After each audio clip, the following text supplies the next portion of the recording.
आपण शिकणार आहोत इंग्रजी मुळाक्षरांची छोटी लिपी काढायची कशी. बघूयात. जे काढण्यासाठी आपण एक सरळ रेष काढायची.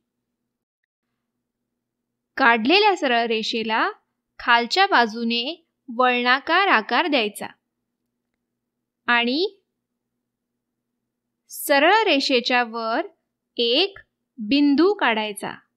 तयार झाला जे. आता आपण याचा सराव करूयात.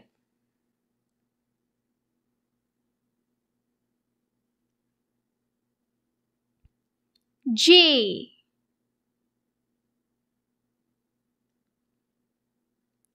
जे, जे, जे, जे, जे, जे, जे. तुम्ही पण याचा सराव करा.